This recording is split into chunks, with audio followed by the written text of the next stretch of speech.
Hello, students. Hello, everybody.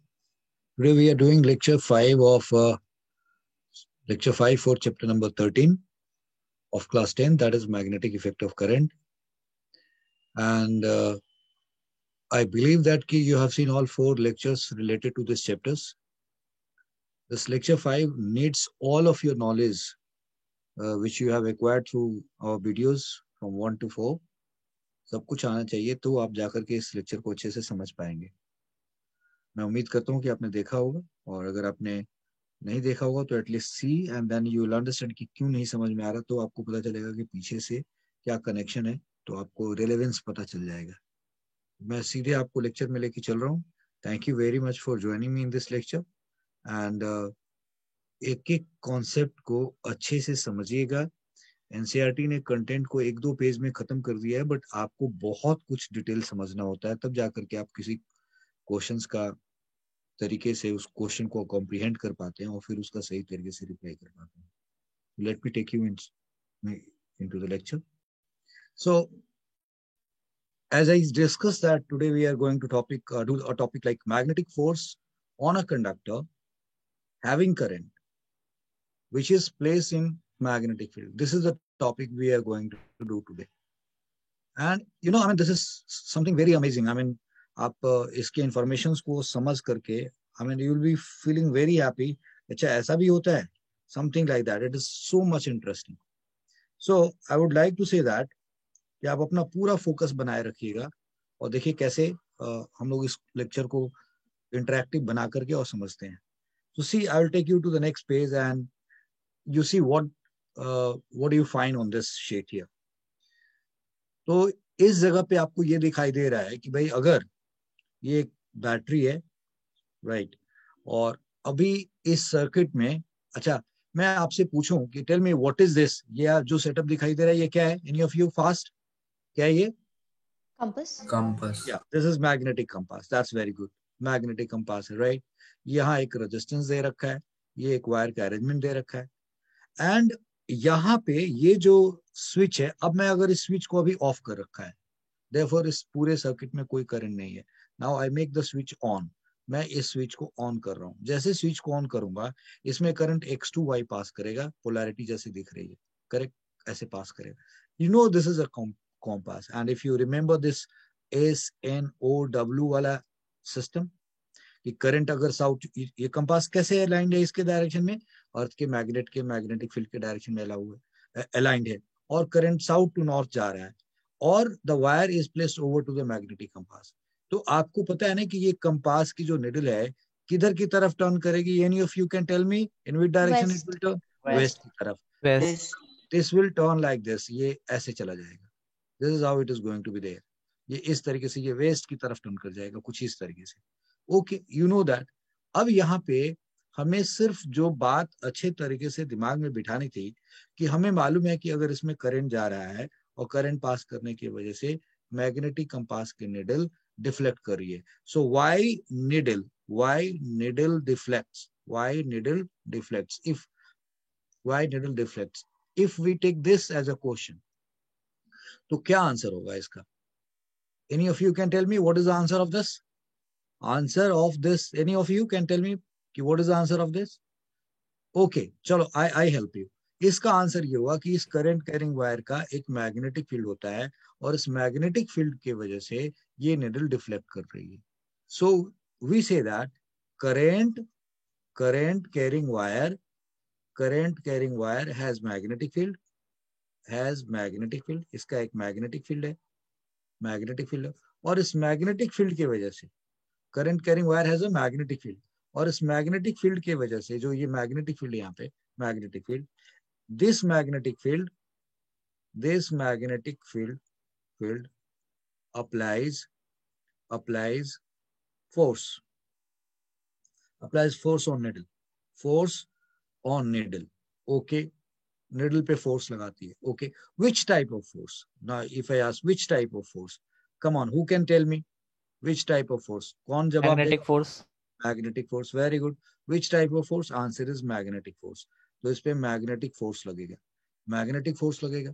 इसका मतलब अगर मैं आपको अच्छे तरीके से याद कराऊं, आपको जैसा पता है कि if I try to like ये करंट कैरिंग वायर है, इसका मैग्नेटिक फील्ड अगर मैं दिखाऊं तो इसका मैग्नेटिक फील्ड कैसे बनेगा भाई, what kind of magnetic field it will have, तो आप कहेंगे ओके सर कुछ इस तरीके का इसका मैग्नेटिक फील्ड होगा, समथिंग लाइक दिस।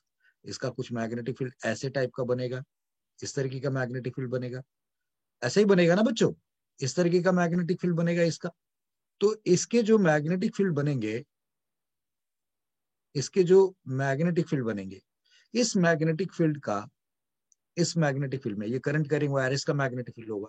और right hand finger curling rule हमें पता है कि अगर हम करंट के डायरेक्शन में ये रखें और अपने राइट हैंड को फिंगर्स को मूव कराएं तो इन सब में मैग्नेटिक फील्ड कुछ इस तरीके से बनेगा, ये मैग्नेटिक फील्ड होगा, इधर से फील्ड ऊपर जाएगा और इधर से फील्ड अंदर जाएगा। तो उसी तरीके से यहाँ पे क्या होता होगा, फील्ड ऐसे तरफ लगता होगा, और मैग्नेटिक फील्ड जब ऐसे लगता होगा तो इस मैग्नेटिक फील्ड ने इस निडल के ऊपर फोर्स लगाया और फोर्स लगा के इसको डिफ्लेक्ट कर दिया। Good. So what we conclude from here, यहाँ पे आंसर आपने बताया मैग्नेटिक फोर्स, वेरी गुड, कि भाई करंट कैरिंग वायर है उसका मैग्नेटिक फील्ड होगा, मैग्नेटिक फील्ड कंपास के निडल के ऊपर मैग्नेटिक फोर्स लगाएगा, मैग्नेटिक फोर्स की वजह से वो वेस्ट की तरफ घूम जाएगा। क्लियर है? तो सर क्या ये जो मैग्नेटिक कंपास की जो निडल है ये अपने आप में मैग्नेट है या नहीं है? आई am asking this question, this needle is a magnet or not? Yes, but this magnet has, this needle is a made of magnetic material, this needle is made of magnetic material, it is a kind of magnet, but that magnet इसका अपना कोई बहुत बड़ा field नहीं होता, हर magnet का अपना एक मैग्नेटिक फील्ड होता है, तो इस मैग्नेट का भी मैग्नेटिक फील्ड होना चाहिए, बट इस मैग्नेट का मैग्नेटिक फील्ड बहुत निग्लेजिबल होगा क्योंकि ये तो सेंसिटिव है, ये तो दूसरे मैग्नेटिक फील्ड को सेंस करने के लिए आया हुआ है, बट ये अपने आप में ही क्या है, एक मैग्नेट है, बट इसका अपना मैग्नेटिक फील्ड बहुत छोटा है। तो अभी हमने ये देखा कि करंट कैरिंग वायर जो है एक स्मॉल मैग्नेटिक निडल को, जिसका अपना कोई खास मैग्नेटिक फील्ड नहीं है, बट वो मैग्नेटिक फील्ड को एक्सपीरियंस कर सकता है और उसकी वजह से जो उसपे मैग्नेटिक फोर्स लग रहा है उसको एक्सपीरियंस कर सकता है, उसको डिफ्लेक्ट करा रहा है। दिस पेज ने जो मैसेज देना था that has been given. Now the question is कि अगर मैं इस निडल की जगह पे कोई बार मैग्नेट रख दूं और इस करंट कैरिंग वायर हमें जो जिस तरीके का लूप ऐसा कोई अरेंजमेंट रख दूं, तो क्या वो बार मैग्नेट मैंने बोला, यानी कि उसका अपना भी मैग्नेटिक फील्ड होता होगा, इसमें कोई डाउट नहीं है। लेकिन अगर करंट कैरिंग वायर के फील्ड में जैसे ये निडल था, तो मैं करंट कैरिंग वायर के फील्ड में अगर एक बार मैग्नेट रख दूं तो क्या वो भी फोर्स एक्सपीरियंस करेगा? I am asking this question to all of you, tell me, करेगा या नहीं करेगा? I am asking this question, any of you, yes or no? Acha, you guys are mum, means you have a doubt and you don't want to tell. So now look at this. थोड़ा सा दिमाग लगाते हैं। तो मैंने यहाँ पे आपको क्या दिखाया, आपको जो दिख रहा है उसके बारे में मुझे बताइए। Just I'm making you all have seen, and just to make the interaction very smart and very nice, I'm taking all of you, I'm doing a stop share and we all will be live, make your video on and then we'll talk about this diagram. जरा सा देखिए आप जल्दी से, आप सब लोग अपना वीडियो ऑन करिए। I am making this stop share fast. Tell me आप लोगों को क्या दिखाई दिया है इस पेज पे, वीडियो ऑन करिए और बताइए क्या दिखाई दिया है। What you have seen on this page, tell me fast, who will tell? Yes once, क्या दिखाई दिया आपको? वंस पेज पे क्या दिखाई दिया था? हैव यू कैप्चर्ड इट और not? Bar magnet and a straight current carrying conductor. Very good. Concentric circular loops for magnetic field lines yes, around it. एक स्ट्रेट करंट कैरिंग कंडक्टर और एक bar magnet है, और वो bar magnet को हम लोगों ने फ्रीली सस्पेंड कर रखा, दैट्स करेक्ट। तो जो स्ट्रेट करंट कैरिंग कंडक्टर है उसका मैग्नेटिक फील्ड कैसा होगा? सर्कुलर होगा ना, कॉन्सेंट्रिक सर्कुलर होगा या नहीं होगा? होगा, यस। तो जब उसका उसका करंट कैरिंग सर्कुलर होगा और तो धीरे धीरे छोटा सर्कल, बड़ा सर्कल और बड़ा सर्कल और बड़ा सर्कल होता जाएगा, तो फाइनली क्या होगा? ऐसा भी हो सकता है कि उस करंट कैरिंग वायर का मैग्नेटिक फील्ड कहां तक पहुंच जाए, कहां तक पहुंच जाए बताओ? बार मैग्नेट तक। तब अगर वो ऐसी स्थिति बन गई, तब let's see now, let's reach to the page. So here what I said है कि ये जो वायर है इसमें करंट जा रहा है और इसमें जो करंट जा रहा है, इस करंट की वजह से यहाँ मैग्नेटिक फील्ड है। तो आप इसमें इसके मैग्नेटिक फील्ड का डायरेक्शन कैसे दिखाएंगे? ये इसका मैग्नेटिक फील्ड का डायरेक्शन होगा, ये इसका मैग्नेटिक फील्ड का डायरेक्शन होगा बाबा, कुछ इस तरीके से ये फील्ड जाएगा, इस तरीके से फील्ड जाएगा, इस तरीके से ये फील्ड जा रहा है, लाइक दिस। तो अब अगर मैं एक बड़ा सा छल्ला और ले लेता हूँ या दो और बड़े रिंग ले लेता हूँ, मैं कहता हूँ हेलो एक ये भी कंसिडर करिए सर, आप ऐसे वाला भी मानिए, इसका भी होगा। फिर उसी तरीके से एक और बड़ा मान लीजिए सर, कुछ ऐसा वाला भी मान सकते हैं आप, you can consider like this. अब एक और अगर आप फील्ड ऐसे ले लेंगे तो आपको पता है, मतलब ये सिर्फ दिखाने के लिए, जस्ट विजुअल प्रेजेंटेशन के लिए, यू नो दैट। फिर एक और बड़ा हम लेने की कोशिश करें समथिंग लाइक दिस, जिसका जो कि साउथ, मतलब इस मैग्नेट के साउथ पोल तक की भी बात करें। अब आपको दिख रहा होगा, अच्छे से समझ में आना चाहिए, ठीक है। इसको फैलने दीजिए उधर। अब मैंने आपको यहाँ पे इस विजुअल प्रेजेंटेशन में आपको ये दिख रहा है कि ओके, इधर भी एरो ऐसे जाएगा, एरो ऐसे जाएगा, एरो ऐसे जाएगा, फिर ये फील्ड ऐसे ऐसे ऐसे ऐसे ऐसे आएगा। तो जो अब ये बार मैग्नेट है, जैसे वहां पे मैग्नेटिक निडल था, वो करंट कैरिंग वायर के मैग्नेटिक फील्ड को एक्सपीरियंस करता था और उसकी वजह से उस पर मैग्नेटिक फोर्स लगता था, और मैग्नेटिक फोर्स लगने की वजह से वो डेविएट हो जाता था, correct. So now here in this case, जरा आप फिर से इस पे देखते, इससे पीछे जाते हैं, इस पीछे वाले पेज पे। जब ये वेस्ट की तरफ घूमता था तो वेस्ट की तरफ कौन घूमता था, मेरा सवाल है यहाँ पे, निडल घूमती थी, यस और नो? मेरा सवाल है, बताओ, निडल घूमती थी, यस और नो? यस। यस, निडल घूमती थी। तो निडल में, निडल, अब मैं इस निडल को थोड़ा मोटा बनाता हूँ आपके लिए, और फिर देखते कौन घूमता था, निडल घूमती थी भाई, ओके। इस निडल में क्या क्या है, what is this needle is, जरा गौर करें हम थोड़ी देर के लिए इस बात पे। तो क्या इस निडल के पास सिर्फ नॉर्थ है या साउथ भी है? You know this is north and this is south, और ये ऐसे कहीं फिक्स होता होगा। तो जब नॉर्थ वेस्ट की तरफ जाता होगा तो साउथ किधर जाता होगा? जब इस निडल का नॉर्थ वेस्ट की तरफ जाता होगा तो साउथ किधर जाता होगा? ईस्ट। ईस्ट की तरफ। इसका मतलब एक्चुअली यहाँ तो होता कुछ इस तरीके से होगा ना भाई, कि ये जो निडल है एक छोटे से किल के ऊपर खड़ी है इस कंपास के अंदर, और जब इसका नॉर्थ उधर जाता होगा तो इसका साउथ ईस्ट की तरफ आ जाता होगा। तो जो स्थिति यहाँ पे हो रही है, I hope you are getting my point, इस कंपास के अंदर जो हो रहा था, मैंने वो चीज आपको दिखाने की कोशिश की है यहाँ पे, एंड आपको ये अच्छे से दिख भी रहा होगा। तो भाई अगर आप ये कहते हैं कि इस केस में, इस वाले केस में अगर ये नॉर्थ उधर जा रहा है, वेस्ट की तरफ टर्न करेगा, if this north will take a turn like this, तो ये साउथ ईस्ट की तरफ है। तो ठीक उसी तरीके से बेटा इस पेज पे, अब अगर आपको दिख रहा है कि ये मैग्नेटिक फील्ड इधर की तरफ है, तो ये नॉर्थ किधर जाएगा, इधर की तरफ, और ये साउथ किधर जाएगा, उधर की तरफ। तो अब अगर मैं इस मैग्नेट को टिल्ट कराऊं तो कैसे टिल्ट कराऊंगा? तो मैं आपके लिए ये कुछ इस तरीके से बना रहा हूं, और थोड़ा पेशेंटली देखिए कि क्या कहना चाह रहा हूं मैं आपको। तब ये मैग्नेट कुछ इस तरीके से, ठीक है, ये मान लीजिए आप, एक लाइन और ले लेता हूं मैं ताकि आपको लगे कि हाँ यस, और एक लाइन और चाहिए हमें, समथिंग लाइक दिस, ये मान ली। और अब आपको मैंने ये कहा कि भाई look at this here,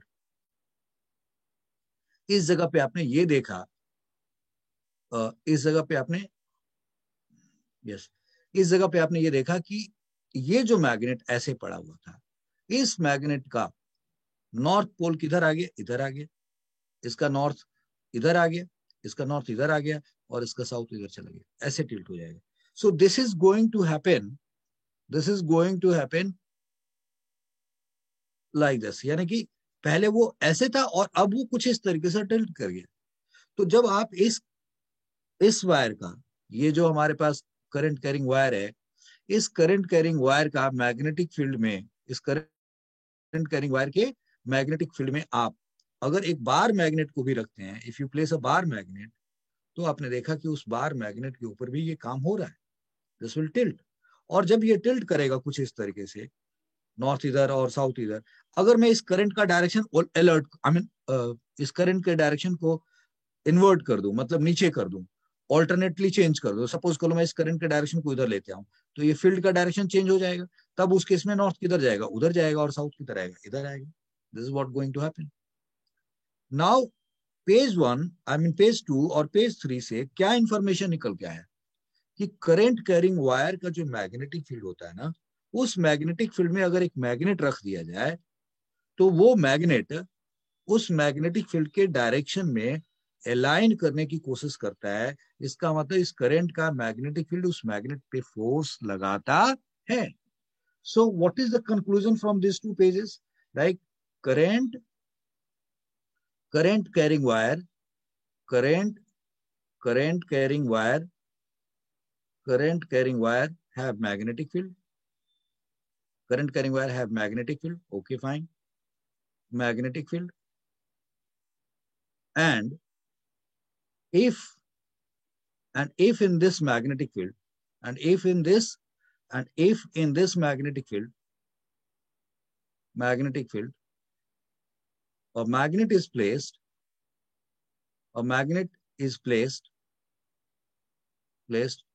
bracket में लिखा रहा है, which is free to move, मतलब फिक्स नहीं किया उसको.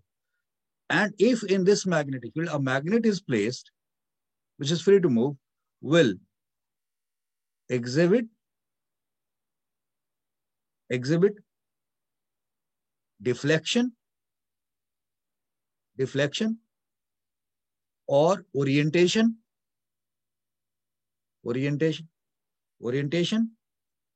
in the magnetic field. This means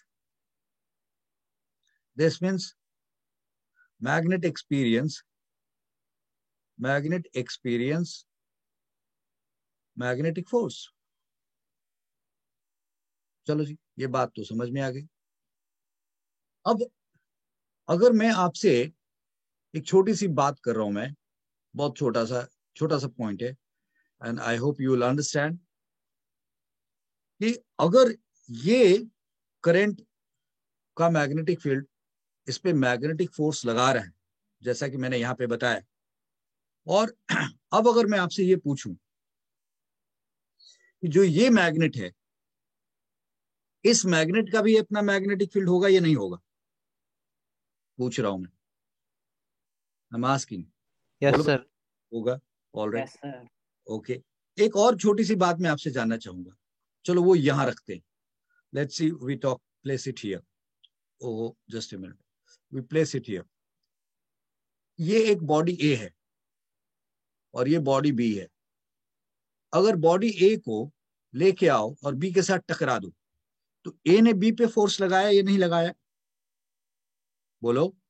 लगाया. तो बी ने ए पे लगाया या नहीं लगाया? बी ए पे लगाएगा कि नहीं लगाएगा? सर लगाएगा. बिल्कुल लगाएगा. अगर ए ने बी पे फोर्स लगाया तो बी ने भी क्या किया? ए पे फोर्स लगाया. Is this correct? राइट. तो ये जो ए जो बी पे फोर्स लगाया, तो बी जो ए पे फोर्स लगाएगा, इससे रिलेटेड एक लॉ पढ़ा आप लोगों ने फिजिक्स में. क्या नाम है उसका? कम ऑन, क्या नाम है? न्यूटन्स, भूल गया. Newton's third law. Very good. Newton's third law. Yes, you all remember. तो न्यूटन थर्ड लॉ में क्या होता है कि अगर एक बॉडी दूसरे बॉडी पे फोर्स लगाती है, तो दूसरी बॉडी पहले बॉडी पे भी क्या लगाएगी? फोर्स लगाएगी. अरे होगा या नहीं होगा? This is a fact. Yes sir. अगर ये फैक्ट है और आपने देखा कि ये करंट कैरिंग वायर है और इसका मैग्नेटिक फील्ड इस मैग्नेट पे फोर्स लगाता है, और अगर ये मैग्नेट नहीं होता, कोई ऐसी बॉडी होती जो कि इस मैग्नेटिक नॉन मैग्नेटिक मटेरियल होता है, सपोज करो लकड़ी का एक टुकड़ा होता है, तो क्या इस मैग्नेटिक फील्ड में ये मूव करता? बिल्कुल नहीं, क्योंकि ये मैग्नेट नहीं है, वो मैग्नेटिक फील्ड को एक्सपीरियंस नहीं करेगा. अरे मैग्नेट है तब ना ये महसूस किया. अब दूसरी बात ये करें कि अगर ये मैग्नेट है और इस करंट के वजह से जो मैग्नेटिक फील्ड है, उस मैग्नेटिक फील्ड में फोर्स एक्सपीरियंस करता है, तो सवाल यहाँ पे ये बनता है कि क्या इस मैग्नेट का अपना मैग्नेटिक फील्ड है या नहीं है? तो चलो भाई जरा इसका फील्ड दिखाते हैं. तो हम इसका फील्ड अगर दिखाएंगे तो हमें पता है कि हम लोग इसका फील्ड दिखाते कैसे हैं, बट थोड़ी देर के लिए मैं कुछ सिर्फ स्ट्रेट फील्ड दिखा रहा हूँ. I am showing you the straight field इस मैग्नेट का. लेट सपोज मैं स्ट्रेट फील्ड दिखा रहा हूँ, ये वाला फील्ड दिखा रहा हूँ, समथिंग लाइक दिस, ऐसे फील्ड दिखा रहा हूँ. यस, आई एम शोइंग इस मैग्नेट का फील्ड दिखा रहा हूँ. फील्ड भी कुछ इस तरीके से जाकर के फिर ऐसे आएगी. यू ऑल नो दैट, ऐसे फील्ड होएगा. तो इसका मतलब ये है कि ये जो वायर है इस मैग्नेट के मैग्नेटिक फील्ड में है और ये करंट कैरी कर रहा है. तो भाई इसका मैग्नेटिक फील्ड अगर इस मैग्नेट को फोर्स लगा सकता है, तो इस मैग्नेट का मैग्नेटिक फील्ड क्या इस करंट कैरिंग वायर पे फोर्स लगाएगा कि नहीं लगाएगा? सवाल है. अगर आप कहते हो नहीं लगाएगा तो न्यूटन का थर्ड लॉ फेल हो जाएगा, और अगर कहते हो कि लगाएगा तो बताओ कैसे लगाएगा, क्या वजूद है, कैसे पता करे कि लगाएगा, कैसे कंफर्म करे कि लगाएगा कि नहीं लगाएगा। तो इसका आंसर है कि इसको इस पे लगाना चाहिए, इस मैग्नेट को इस पे मैग्नेटिक फोर्स लगाना चाहिए, बट वो लगेगा कैसे, हाउ डू यू फील, मतलब इसको कैसे समझाया जाए। तो इस बात को समझाने के लिए I will take you to the next page. इस पेज पे देखिए मैंने आपके लिए क्या बना रखा है। Now look at this here, मैंने एक ये अरेंजमेंट किया है, like this is rod, like ये फिक्स्ड है, इसके साथ ये एक सेटअप है, दिस इज ऑल फिक्स्ड। यानी कि ये अरेंजमेंट जो आप देख रहे हैं दिस इज ऑल फिक्स्ड, ये आपने फिक्स कर रखा है, मतलब दिस इज रिजिड सपोर्ट है, ये चेंज नहीं होने वाला है, मतलब this is not going to right, ये इसके साथ फिक्स हो गया, दिस इज ऑल फिक्स्ड। ये आप समझ गए मेरी बात, मतलब ये रिजिड तरीके का सिचुएशन है, ये इस तरीके से सेटअप पे लगा हुआ। यहां से एक रस्सी ले गई, एक रस्सी लेके गए, यहां से एक रस्सी लेके गए, और इस रस्सी से ये वाली रस्सी और ये वाली रस्सी, this is a non conducting रस्सी। What kind of non conducting रस्सी, कहने का मतलब क्या है, made of non conducting thread कह लीजिए, नॉन कंडक्टिंग थ्रेड है ये और ये दोनों। तो ये नॉन कंडक्टिंग थ्रेड है, तो इस नॉन कंडक्टिंग थ्रेड से मैंने यहाँ पे एक मेटल का, ये एक मेटल वायर लिया है मैंने, और ये जो नॉन कंडक्टिंग थ्रेड है ये कैसे, इसमें सपोज ये ऐसे आया है इसके ऊपर, और इस तरीके से इसके ऊपर रैप होता हुआ, इस तरीके से ये इसके ऊपर रैप होता हुआ, ऐसे ऐसे ये ये रैप है। बट अब इसमें एडवांटेज क्या है कि ये इसके ऊपर स्विंग कर सकता है, दिस मेटल इज, इस रस्सी से ऐसे लेके इसके ऊपर लेके ऐसे ऐसे पास करिए, यानी कि रस्सी के साथ ये मेटल बना हुआ। लेकिन इस मेटल का, ये जो मेटल हमारे पास है, दिस इज आई टोल्ड, ये एक metal, let me take this one, ये हमारे पास this one, this is a metal wire है, या this is a metal rod है, और लेट सपोज ये एल्युमिनियम का बना हुआ है या कॉपर का है, something like that, aluminium rod का कॉपर वायर ले लिया, समथिंग लाइक दैट। अब इस रॉड को इस धागे से ऐसे बांध के लपेट करके रख दिया गया, और इस मेटल वायर के ये टर्मिनल और ये टर्मिनल को, इस टर्मिनल और इस टर्मिनल को हमने यहाँ पे एक बैटरी से कनेक्ट कर रखा है। ये सोर्स है हमारे पास, ये वी वोल्टेज की बैटरी लगा दी, इस वी वोल्टेज के साथ यहाँ पे हम चाहें तो एक रेजिस्टेंस लगा देते हैं, इसके साथ एक रेजिस्टेंस लगा दिया, ये आर रेजिस्टेंस लगा दिया इस सर्किट में। और ऐसा करके ये सेटअप हमने डिजाइन कर रखा है। नाउ व्हाट इज दिस, देखो ये हॉर्सशू मैग्नेट का मैंने थोड़ा बड़ा रूप दिखाया है। आप चाहें तो एक इस तरीके का हॉर्सशू मैग्नेट डिजाइन कर लीजिए। इसमें जो आपको थिंक ऑफ दिस, तो अगर हमने ये वाला मैग्नेट यहाँ पे कंसिडर कर लिया, आई hope you got my point. तो एक इस तरीके का यू शेप का एक मैग्नेट लिया, आपने बोला यहाँ पे sir this is north and this is south, तो इसी तरीके के यू शेप के मैग्नेट को मैंने थोड़ा ब्रॉडर बना दिया, क्योंकि मेरे को फिगर बनाने में अच्छा है, क्योंकि ये जितना मैं बड़ा रखूंगा उतना अच्छा डायग्राम बना पाऊंगा, इसलिए मैंने इसको कुछ इस तरीके से दिखाया है। तो एक इस तरीके का मैंने मैग्नेट ले लिया, और इस मैग्नेट में I mean I am writing, think it as a horseshoe magnet, think it as think it as horseshoe magnet, इसको आप उसकी तरीके से देखो। तो अब क्या है कि अगर ये नॉर्थ पोल है, जैसे ये नॉर्थ और साउथ है, तो इसके अंदर मैग्नेटिक फील्ड कैसा होगा, what kind of magnetic field horseshoe के अंदर होगा, नॉर्थ टू साउथ, इस तरीके का मैग्नेटिक फील्ड होगा ना यहाँ पे, this is the kind of magnetic field is there. तो मैं आपसे ये कह रहा हूँ कि अगर मैं ये वाला जो मैग्नेट लिया है कुछ इसी तरीके का मैग्नेट है, और इस मैग्नेट के अंदर ये पूरा का पूरा मेटल रखा हुआ है, यानी कि दिस होल एल्युमिनियम या कॉपर का जो रॉड है, जो थ्रेड से बंधा हुआ है, and it is free to move, right, it can move freely, इसमें कोई डाउट नहीं, मीन्स ये स्विंग कर सकता है इसमें, बट फिलहाल अभी ये स्टेबल है। और मैंने इस तरीके से ऐसे इसमें से करंट पास करा, करंट पास कराऊंगा, अभी स्विच ऑन नहीं किया है। जब इसमें करंट पास होगा, और तो ये करंट कैरिंग वायर बनेगा किसमें, मैग्नेटिक फील्ड में, तो मैं आपके लिए यहाँ पे, आपको ये सारा सिस्टम दिखाई दे रहा है। अब मैं ये जो मैग्नेटिक फील्ड यहाँ दिखा रखा है, इस मैग्नेटिक फील्ड को लाके मैं यहाँ दिखा रहा हूँ। लाइक ये लेके आए, ये लेके आए। अब ये कंफर्म हो गया कि यहाँ पे यूनिफॉर्म मैग्नेटिक फील्ड है, और इस यूनिफॉर्म मैग्नेटिक फील्ड में ये हमारे पास एल्युमिनियम या कॉपर का एक वायर है जो कि किसी सोर्स के साथ अटैच है।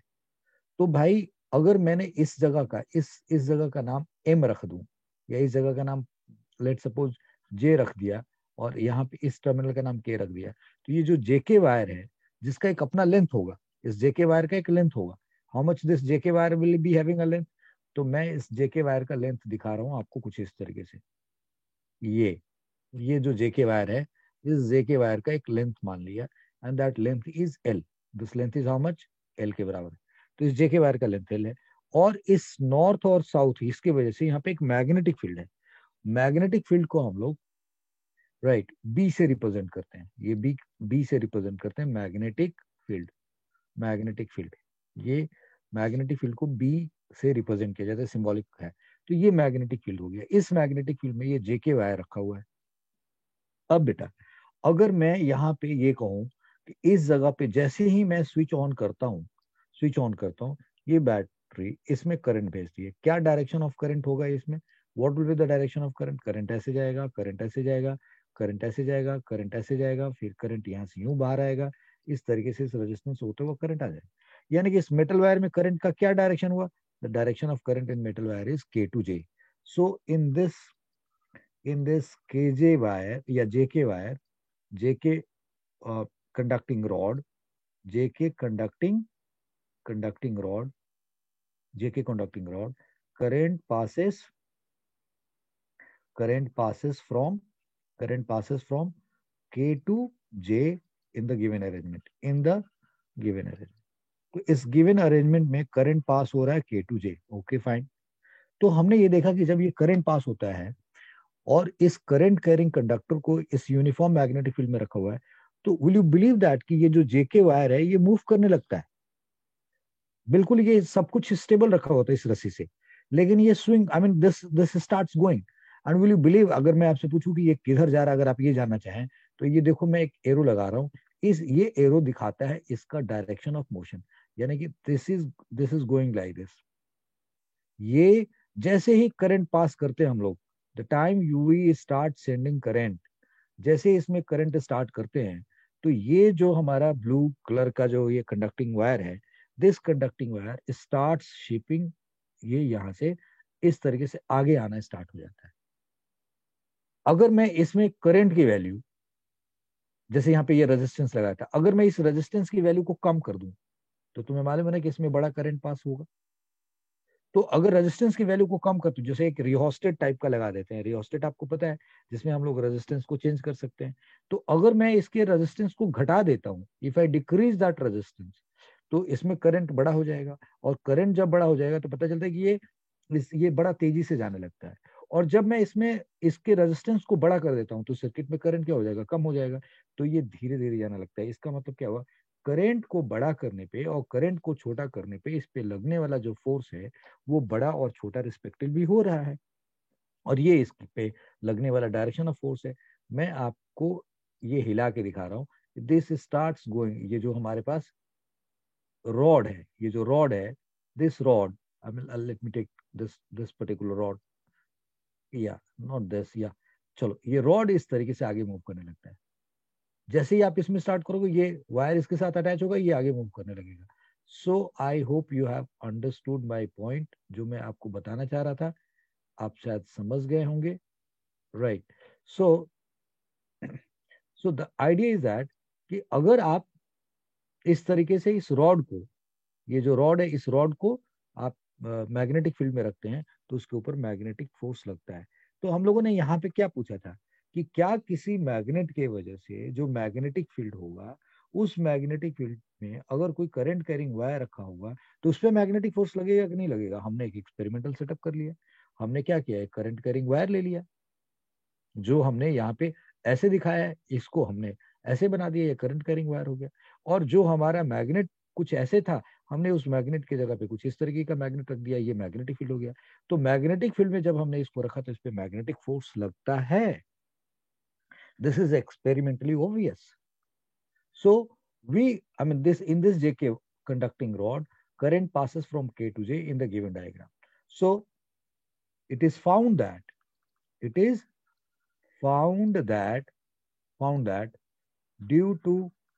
to current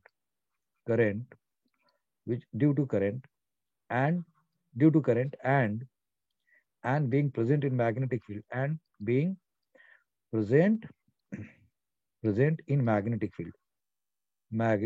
field, it experience force. It experience force and move in the direction of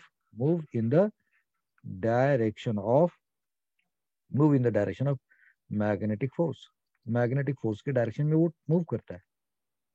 इसका मतलब ये हुआ कि ये तो कंफर्म हो गया न्यूटन थर्ड लॉ से कि भाई अगर करंट कैरिंग वायर, अगर कोई मैग्नेट मूव कर सकता है, उस पे फोर्स लगा सकता है, तो if there is a magnet which is made stable और उसका मैग्नेटिक फील्ड हो और उस मैग्नेटिक फील्ड में अगर कोई करंट कैरिंग वायर हो, तो उस करंट कैरिंग वायर के ऊपर भी मैग्नेटिक फोर्स लगेगा.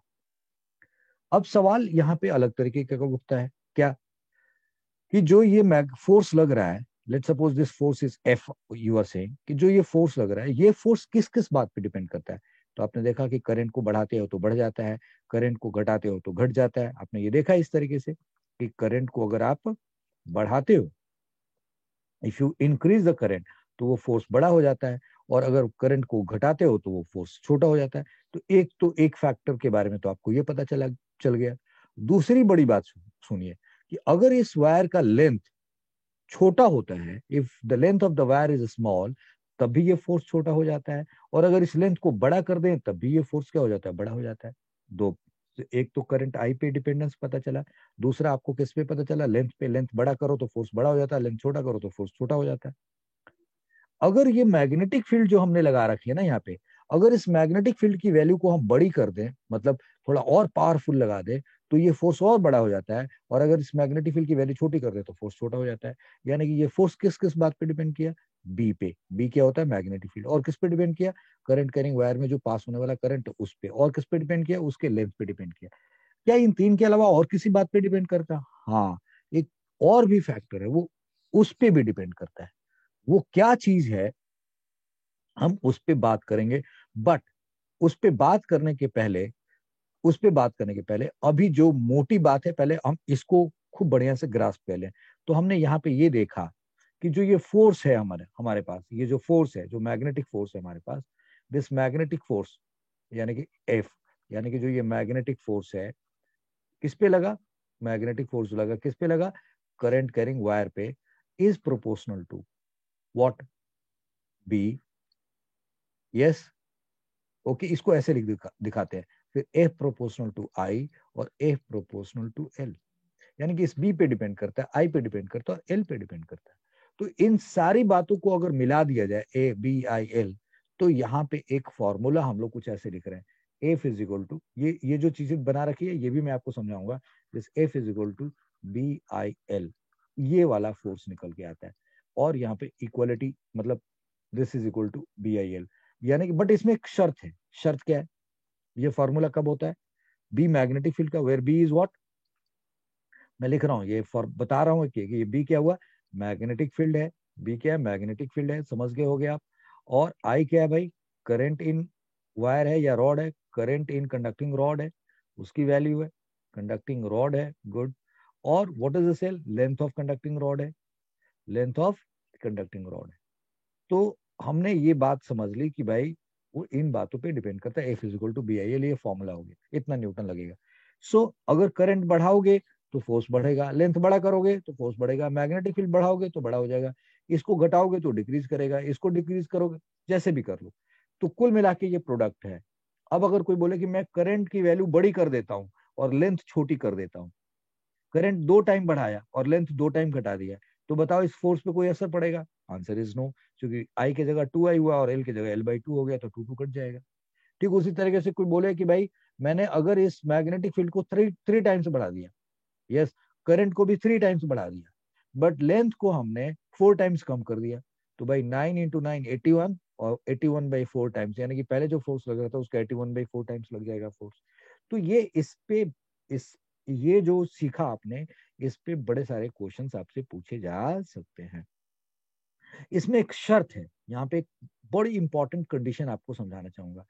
ये एक यहाँ पे कुछ इस तरीके से लूप बनाया और यहाँ लिख रहा हूँ इंपॉर्टेंट कंडीशन, भूलना मत बच्चों, this is important condition. Important condition क्या है? वो इंपॉर्टेंट कंडीशन, इंपॉर्टेंट कंडीशन ये है, F is equal to BIL का जो ये फॉर्मूला है, F is equal to BIL का फॉर्मूला है, is true only if, F is equal to BIL का formula is true only if magnetic field, current and length are mutually perpendicular, यानी कि तीनों एक दूसरे के ऊपर परपेंडिकुलर हों। BIL are mutually perpendicular.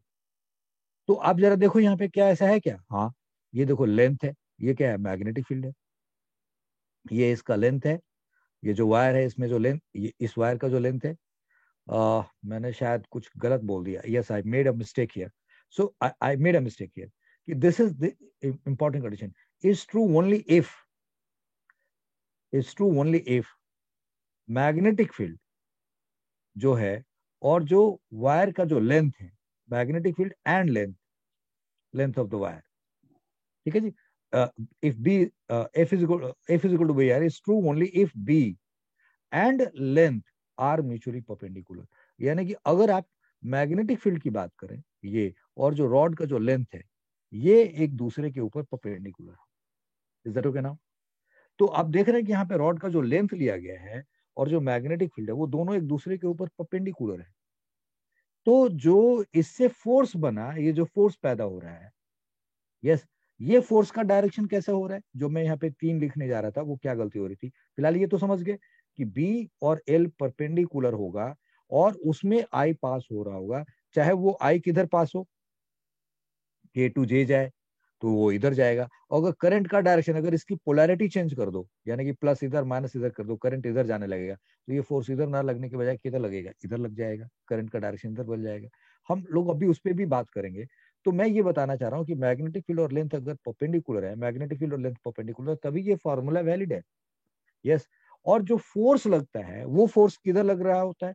वो मैग्नेटिक फील्ड और लेंथ और फोर्स तीनों एक दूसरे के ऊपर परपेंडिकुलर करते हैं। इंपॉर्टेंट कंडीशन क्या है? F is equal to BIL is true only if B and L are mutually perpendicular। और एक और छोटा सा बॉक्स बना के आपको वो जो इंफॉर्मेशन देना चाह रहा हूं कि if ध्यान से देखना, if B and L are perpendicular, B and L are perpendicular, तो जो फोर्स लगेगा F will exist, यानी कि फोर्स लगेगा, and F is perpendicular to B exist, F will exist in such a way, कुछ इस तरीके से ये एग्जिस्ट करेगा कि such a way that F B के परपेंडिकुलर होगा as well as F L के भी परपेंडिकुलर होगा। तो ये भी एक बड़ा इंपॉर्टेंट कंडीशन है। तो आपने यहाँ पे क्या देखा कि जो फोर्स लग रहा है, देखो इस लेंथ के ऊपर भी परपेंडिकुलर है और ये फोर्स इस मैग्नेटिक फील्ड के ऊपर भी परपेंडिकुलर है। तो this much information you have to take in और grasp it, this much information you have to be very careful to remember, right? अब ये जो इंफॉर्मेशन आपके पास आ गया, अब यहाँ पे 2 सवाल बनते हैं कि सर ये आपको कैसे पता चला कि ये फोर्स का डायरेक्शन, ठीक है एक्सपेरिमेंटली तो पता चलेगा कि सर फोर्स इधर जाएगा, अगर मैं इस करंट के डायरेक्शन को बदल दूं, यानी कि पॉजिटिव इधर नेगेटिव ये कर दूं, करंट इधर पास करने लगा तो ये इधर चला जाता है, तो एक्सपेरिमेंटली तो पता चल जाएगा sir, that's very true.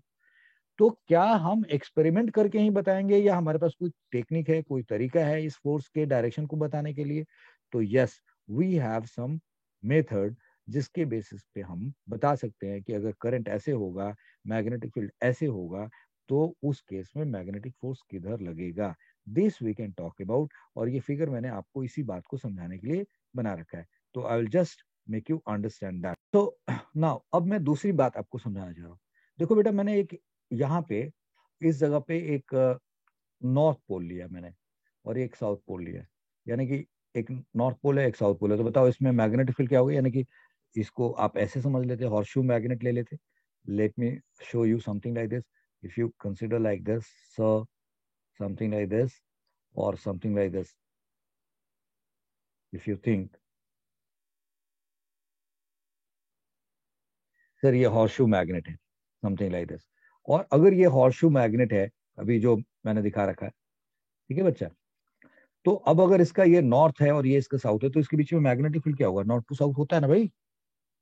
So you know the magnetic field का डायरेक्शन नॉर्थ टू साउथ होता है. That's very simple. North to south होता है मैग्नेटिक फील्ड का direction. Okay.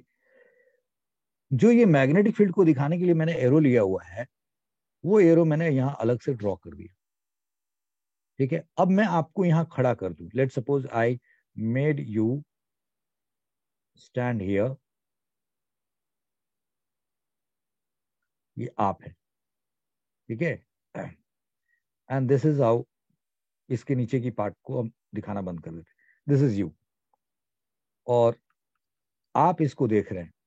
So when you are watching this, और ये एरो आपकी तरफ, सपोज करो कोई एरो आ रहा है, तो आपको क्या ये पूरा एरो, यानी कि एरो जो आ रहा है, तो आपको क्या ये दिखाई देगा, या ये दिखाई देगा, या इसके पीछे वाला ये रूट रॉड दिखाई देगा, या ये जो इसका टेल है वो दिखाई देगा? जब ये एक तीर आपकी तरफ आ रहा हो, तो आपको एक्चुअली दिखाई क्या देगा? You will be actually seeing the tip of the arrow. मतलब this, only this part you will be able to see. इसके पीछे का कुछ भी नहीं दिखाई देगा. That's true. और अगर यही बंदा इधर खड़ा हो जाता और ये एरो जा रहा होता, यानी कि उसने एरो फायर किया है, तो उस केस में उसको सिर्फ ये टेल दिखाई दे रहा होता, ये फ्रंट वाली चीज नहीं दिखाई देगी. एम आई राइट और नॉट? यस. इसका मतलब एक बंदे के लिए जिसकी तरफ तीर आ रहा है, उसको क्या दिखाई दिया? उसको जो दिखाई दिया वो कुछ इस तरीके से एक पॉइंट दिखाई देगा. Yes, he will watch a point here. ये एक पॉइंट दिखाई देगा.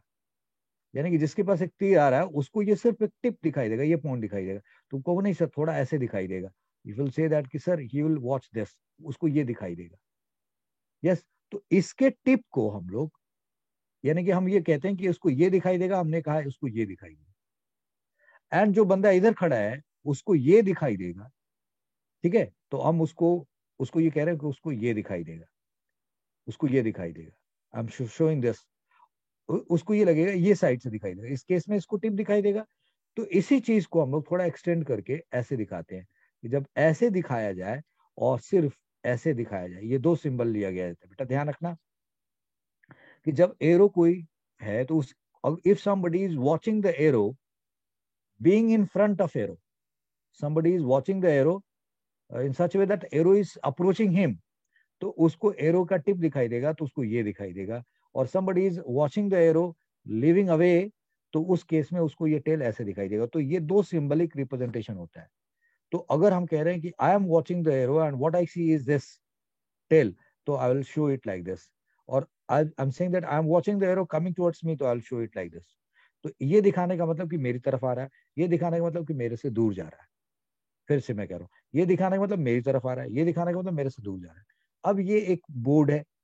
इस बोर्ड पे अगर मैं ऐसे दिखा दूं, अब मैं बोर्ड के सामने बैठा हूं, ये तो इस बंदे के लिए प्रेजेंटेशन हुआ. अब अगर मैं देख रहा हूं बोर्ड को और मुझे ये दिखा रहा है, इसका मतलब कि ये समथिंग, यानी कि नॉर्थ पीछे है और साउथ इधर है, और कुछ some arrow is coming towards मी.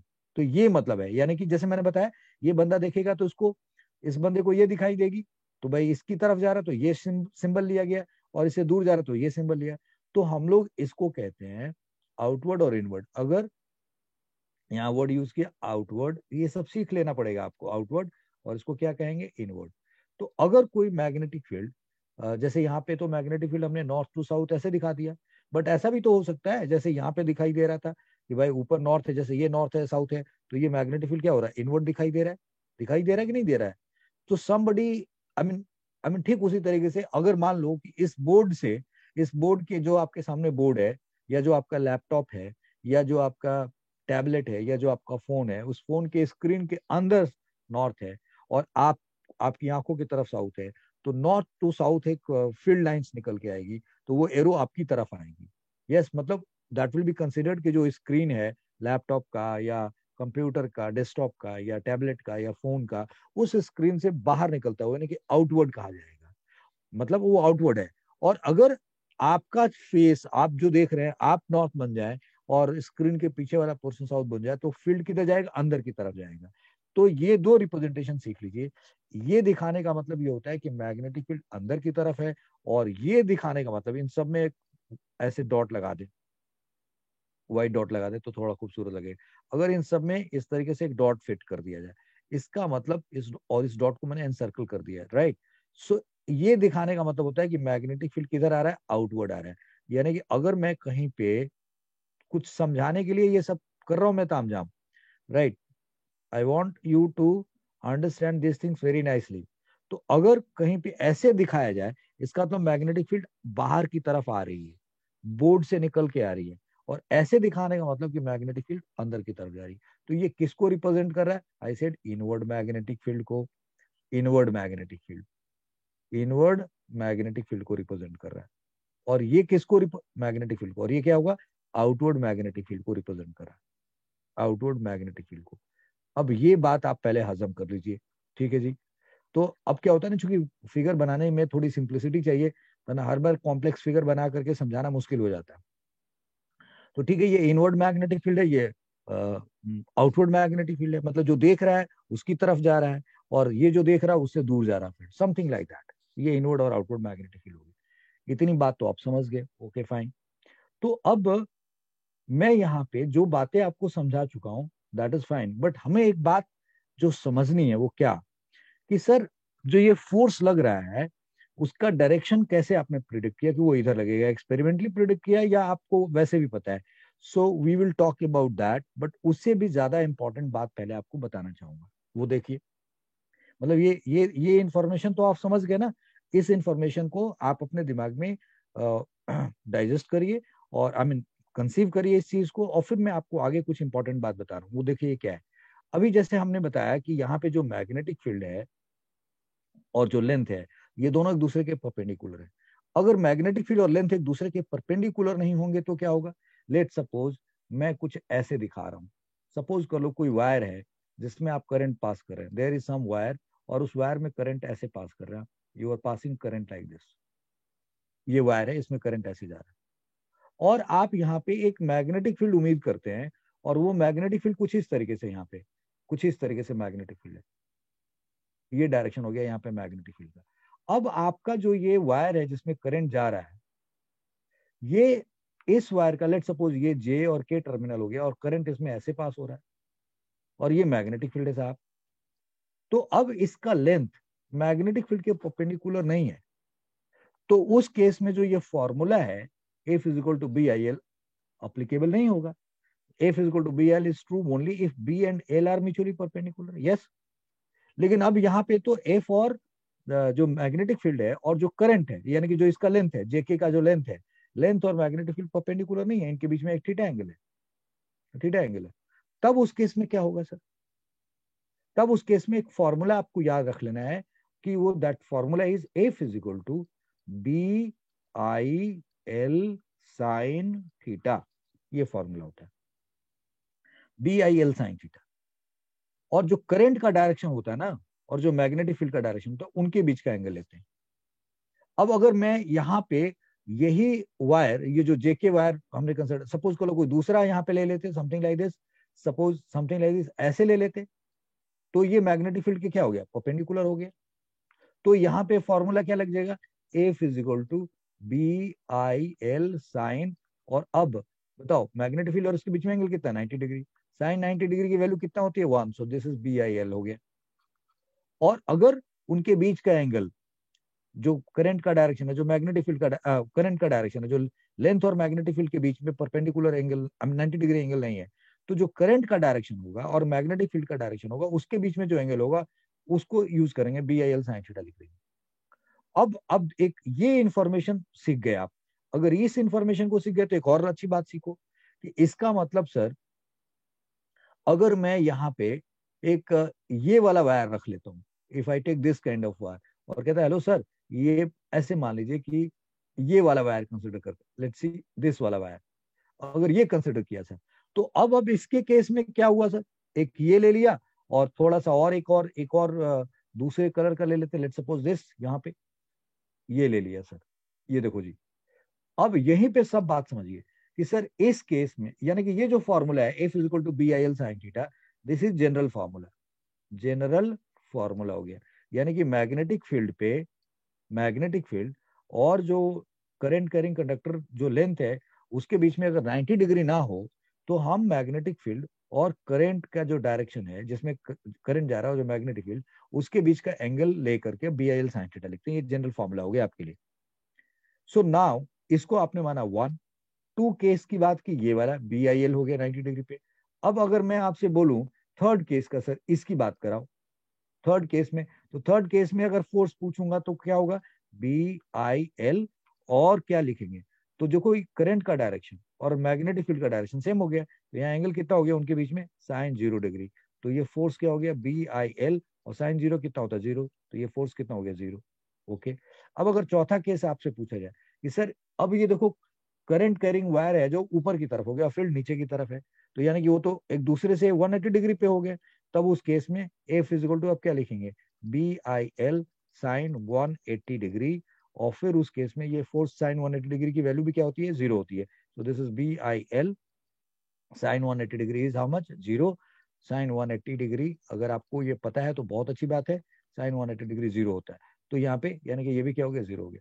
इसका मतलब कि, और अगर पांचवा केस सर थीटा 60 डिग्री हो गया, तो मैं चलो इसको ऐसे दिखा देता हूँ, लेट्स सी हियर कि अगर मैं ये कह रहा हूं, if I show it like this, sir ये मैग्नेटिक फील्ड है, ये मैग्नेटिक फील्ड है, इस तरीके से ये मैग्नेटिक फील्ड है, और आप इसमें एक करंट कैरिंग वायर कंसिडर कर लीजिए सर, और या कोई लेंथ ये ले लिया आपने इतना, ओके, ये ले लिया आपने इसके अंदर, और बोला सर ये जो वायर है और जो मैग्नेटिक फील्ड इसके बीच में एंगल 60 डिग्री, कोई बात नहीं, फॉर्मूला sin थीटा होता है, तो F इज इक्वल टू आप क्या करेंगे, BIL और L, और यहाँ क्या लिखेंगे, sin 60 डिग्री लिख दीजिए। sin 60 डिग्री से जो वैल्यू जाएगी BIL और sin 60 डिग्री √3/2, तो आपके पास ये फॉर्मूला होगा BIL √3/2, ये फॉर्मूला हो जाएगा। समझ गए बच्चा? तो अब आपको ये भी पता चल गया कि अगर करंट कैरिंग वायर का डायरेक्शन मैग्नेटिक फील्ड के डायरेक्शन में हो, जैसे ये, या करंट कैरिंग वायर में जो करंट जा रहा है उसका डायरेक्शन मैग्नेटिक फील्ड के अपोजिट डायरेक्शन में हो, तो मैग्नेटिक फोर्स नहीं लगता है। ये भी सीख गए आप, और इस फॉर्मूले को भी जान गए। अब एक चीज बच गया है क्या अब यहां तो समझ में आया कि करंट बढ़ाएंगे तो फोर्स बढ़ता था, करंट घटाएंगे तो फोर्स क्या होगा, घटता था। अगर मैग्नेटिक फील्ड बढ़ाएंगे तो फोर्स बढ़ेगा, घटाएंगे तो मैग्नेटिक फोर्स घटेगा। एल बढ़ाएंगे तो बढ़ेगा, एल घटाएंगे तो घटेगा। थीटा बढ़ाएंगे तो बढ़ेगा, लेकिन 0 से 90 डिग्री में बढ़ेगा। अब 90 तुमको सर 90 की बजाय 100 डिग्री रख ले, तो आपको पता ना कि साइन की वैल्यू 90 के बाद घटनी स्टार्ट हो जाती है, तो उस केस में वो घटने लगे, यानी कि थीटा पे भी आपको ध्यान रखना पड़ेगा। तो इन सारी बातों पे आपको, ये सारी बात मेरे ख्याल से आप समझ गए। अब एक दूसरी बात समझनी है कि सर ये फोर्स का डायरेक्शन कैसे निकला, how to find the direction of this force. यहां तक तो आप सब समझ गए कि ये कैसे ये रोल प्ले किया, हाउ दिस ऑल हैपेंड। तो अब जब आपको ये बात समझ में आ गई, ये बात अच्छे तरीके से समझ में आ गई, तो अब सवाल ये है how to find the direction of force. तो हम डायरेक्शन ऑफ फोर्स कैसे निकालेंगे? तो भाई डायरेक्शन ऑफ फोर्स निकालने के लिए मैं आपको एक तरीका सिखा रहा हूं। तो डायरेक्शन ऑफ फोर्स निकालने के लिए ये तरीका सीखिए, how to find direction of magnetic force. How to find direction of magnetic force on current carrying conductor. Magnetic force acting on current carrying conductor placed in magnetic field.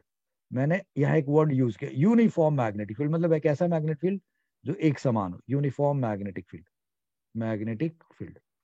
तो बेटा इसको समझाने के लिए, इस चीज को समझाने के लिए फ्लेमिंग का लेफ्ट हैंड रूल आपने, फ्लेमिंग का, यस, मैंने अभी आपको जो पीछे जो कुछ पढ़ाया है उसमें हमने फ्लेमिंग का लेफ्ट हैंड रूल पढ़ा था। I hope we have not done that. हमने वहां पे सिर्फ, अभी तो मैग्नेटिक फोर्स पहली बार हम लोग पढ़ ही रहे हैं। यस, तो फ्लेमिंग का लेफ्ट हैंड रूल आता है यहाँ पे। हम लोगों ने right hand palm rule, right hand rule, वो जो मैग्नेटिक फील्ड के डायरेक्शन के लिए पढ़ा था, हमने वो सब कुछ किस लिए पढ़ा था? मैग्नेटिक फील्ड का डायरेक्शन पढ़ने के लिए किया था। अब हम लोग यहाँ पे फ्लेमिंग का नाम आप सुन रख लीजिए, और ये कहेंगे Fleming left hand rule, Fleming left hand rule, ये आपको पढ़ना है। अब ये क्या है? फ्लेमिंग लेफ्ट हैंड रूल क्या है? फिर मैं आपको याद होगा कि मैंने राइट हैंड पाम रूल पढ़ाया है, और राइट हैंड पाम रूल क्या था कि भाई आप अपने राइट हैंड के थंब को करंट के डायरेक्शन में रखिए, और जिधर आप मैग्नेटिक फील्ड निकालना चाहते हैं उसको पॉइंट ऑफ कंसिडरेशन करेंगे, और बाकी फिंगर्स को आप उधर रखिए। तो जो पाम का पुशिंग डायरेक्शन है वो क्या डायरेक्शन देता था? मैग्नेटिक फील्ड का डायरेक्शन देता था। I hope you remember that, right? अब यहाँ पे फ्लेमिंग लेफ्ट हैंड रूल की बात कर रहे हैं। तो फ्लेमिंग लेफ्ट हैंड रूल क्या करेगा? This rule is used to find direction of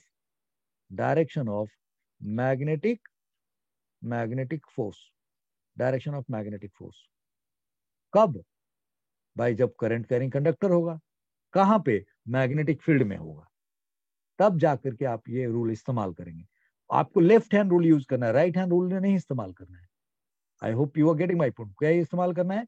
left hand rule इस्तेमाल करना है, राइट हैंड रूल नहीं करना है। मैं आपके साथ एक बात कहना चाह रहा हूँ। You see some people use this, पता नहीं, मैं I don't know, I mean you are able to see me और नॉट, माय हैंड्स प्रॉपरली। एक minute, just a minute. Like if I use this, no you are not able to see. एक minute, no you are not able to, I mean you won't be able to see, so let me make you understand। वैसे ही समझाना चाहता हूं मैं।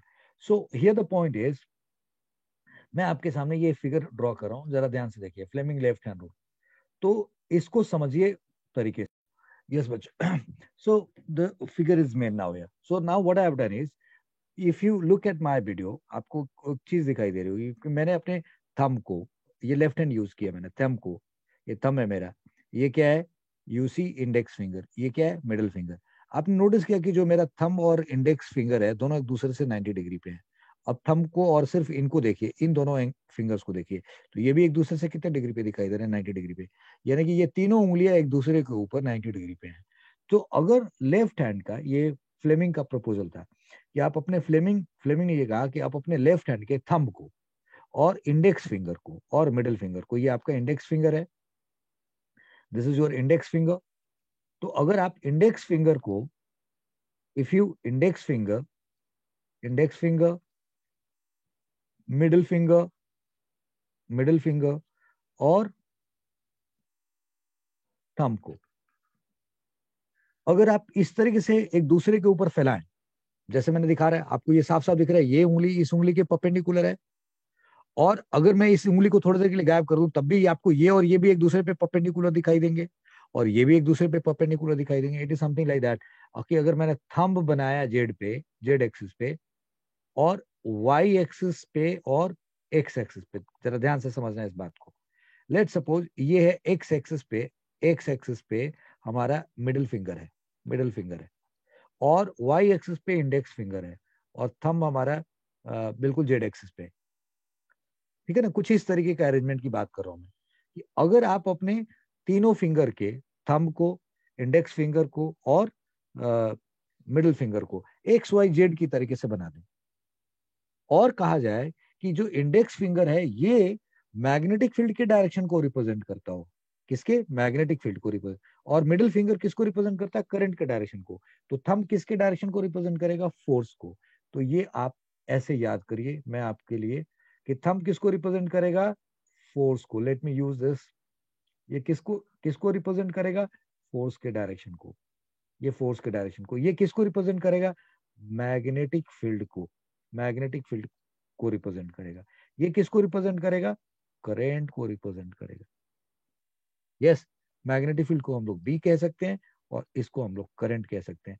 कुछ लोग magnetic field को B ना कह के एम भी कहते हैं, और यहाँ करंट आई लिख दिया। Is that okay?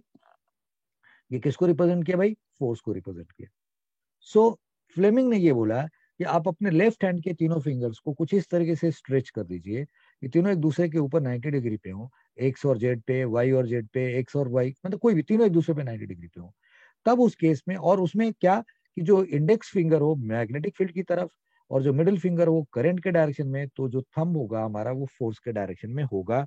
और इस तरीके से हम मैग्नेटिक फोर्स का डायरेक्शन निकाल सकते हैं। ये फ्लेमिंग लेफ्ट हैंड रूल ने हमें सिखाया था। तो मैं आपको यहाँ पे, मेरे ख्याल से आप मेरी बात समझ गए होंगे। I will say that if thumb thumb and thumb, index finger finger and middle finger are stretched mutually perpendicular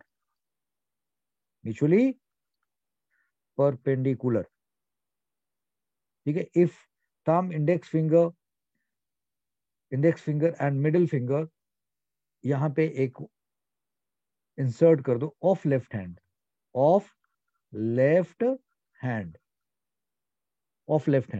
ये एंटर कर देना बेटा। तो अगर if thumb, index finger and middle finger of left hand are stretched mutually perpendicular and middle finger and index finger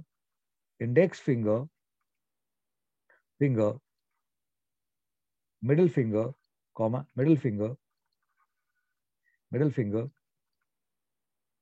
are pointing direction of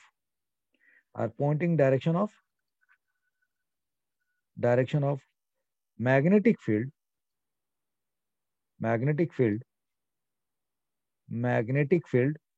and current respectively, then thumb points direction of magnetic force ठीक है बच्चा। तो ये वो बात थी जो आपको ध्यान रखना पड़ेगा। So can we apply this rule here कि सर यहाँ पे डायरेक्शन पता कैसे चला मैग्नेटिक फोर्स का? तो आप देखो जी, इसमें करंट मैग्नेटिक फील्ड का डायरेक्शन किधर है? नीचे। और मैग्नेटिक फील्ड किससे दिखाना है आपको? अपने इंडेक्स फिंगर से। तो ये दिखा दिया नीचे। अब index finger I mean middle finger से क्या दिखाना? करंट। तो आपको साफ साफ दिख रहा है कि भाई नीचे की तरफ है हमारा करंट। आप समझ पा रहे हैं जो मैं कह पा रहा हूं? एक minute. What I am saying कि यहाँ पे किसका डायरेक्शन है? ये करंट, ये मैग्नेटिक फील्ड है। और आप ये देखिए करंट हो गया भाई, नीचे की तरफ ऐसे आ रहा है, करंट ऐसे जा रहा है। तो थंब किसको देगा डायरेक्शन? मैग्नेटिक फोर्स का। तो ये मैग्नेटिक फोर्स का डायरेक्शन होगा जो आपको दिखाई दे रहा होगा। So if it is like this, something like this, तो ये इतना मड़ोड़ करके देखने की जरूरत नहीं है। थोड़ा कॉमन सेंस लगाओगे तो साफ समझ में आएगा कि भाई हमारा लेफ्ट हैंड है, हमारे लेफ्ट हैंड का जो मैग्नेटिक फील्ड है और इंड्यूस करंट है। तो इंडेक्स फिंगर हमारी किधर आ गई? नीचे की तरफ। और ये वाली फिंगर इधर चलेगी तो थंब किधर जाएगा? ऑब्वियसली इधर की तरफ जाएगा। तो ये डायरेक्शन हो गया मैग्नेटिक फोर्स का। अगर मैं मिडिल फिंगर, इंडेक्स फिंगर नीचे रखूं और जो करंट इधर जा रहा था उसका डायरेक्शन पलट करके ऐसे कर दूं, तो यानी कि अब थंब किधर जाएगा? इधर जाएगा। तो आप करके देख लेना, बिल्कुल आसानी से आ जाएगा। फिर भी मैंने देखा है कि स्टूडेंट्स को फ्लेमिंग लेफ्ट हैंड रूल लगाने में दो तरीके की दिक्कत होती है। एक तो ये तीनों उंगलियां जो है, जैसे मैंने एक्स वाई जेड बना रखा है, वो तरीका है। और दूसरा क्रिस क्रॉस कर देते हैं, यानी कि इंडेक्स फिंगर और मिडिल फिंगर को कुछ ऐसे बना देते हैं। अब इस केस में आपकी ना उंगलियों में स्ट्रेन आ जाएगा। तो आपको ये वाला तरीका नहीं करना, दिस इज रॉन्ग। तो आपको ऐसे रखना है। एक बात तो ये समझनी है। दूसरी बात, ये मैंने समझा दिया, अच्छे तरीके से सुन लिया होगा आपने, और इसको करके देखना कि ये दो उंगलियों का जो खुलापन है, जो 90 डिग्री पे, इनको आप उल्टा करना चाहेंगे, यानी कि इसको ऐसे इसको करेंगे तो आपकी स्ट्रेन आ जाएगा। ये वाला तरीका ठीक नहीं है, ये तरीका ठीक है। एक गलती ये होती है। दूसरी गलती क्या होती है कि हम लोग अपने राइट हैंड का इस्तेमाल करते हैं और हमें फ्लेमिंग लेफ्ट हैंड रूल लगाना होता है, तो हम लेफ्ट हैंड के बजाय अपने राइट हैंड का इस्तेमाल करने लगते हैं, तो भी डायरेक्शन गलत आएगा। तो ये दो गलती अवॉइड करनी होगी आपको, एक और ये दो गलती अवॉइड करनी होगी।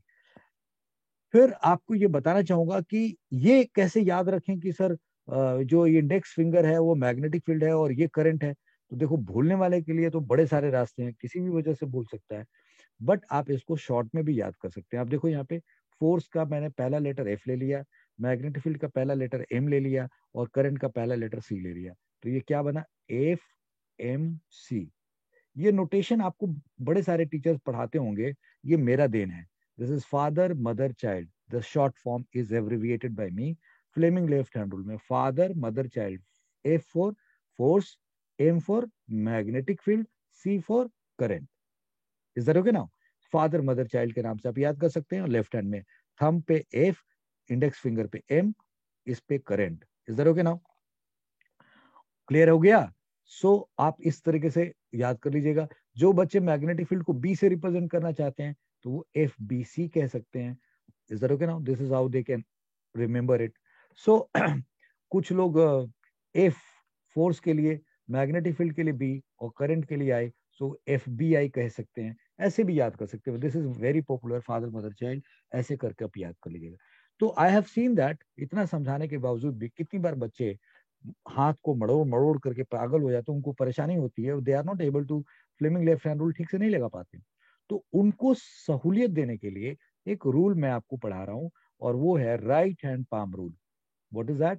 Right hand palm rule. थोड़ा ये लेक्चर लंबा होगा, बट जरूरी है, ये सबसे इंपॉर्टेंट पोर्शन आप सीख रहे हैं, ये सीखेंगे तो आप आगे समझ पाएंगे। राइट हैंड पाम रूल, बोले सर ये तो आपने पहले भी पढ़ाया था, मैग्नेटिक फील्ड का डायरेक्शन निकालने के लिए पढ़ाया था। तो right hand palm rule number 1 था, और ये पाम रूल नंबर 2 हो गया, ऐसे समझिए। यस, वो पाम रूल रूल नंबर 1 था मैग्नेटिक फील्ड के लिए, और ये मैग्नेटिक फोर्स निकाल के। This is use to find direction of magnetic force. This is use to find direction of direction of direction of magnetic force.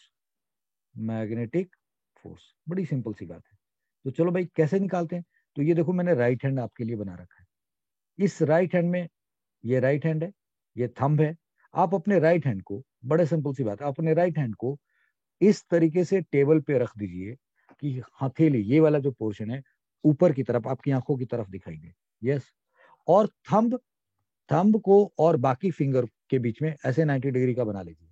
अब thumb को बोलिए कि भाई तू देगा करंट का डायरेक्शन, और बाकी फिंगर को बोलिए मैग्नेटिक फील्ड का डायरेक्शन होगा।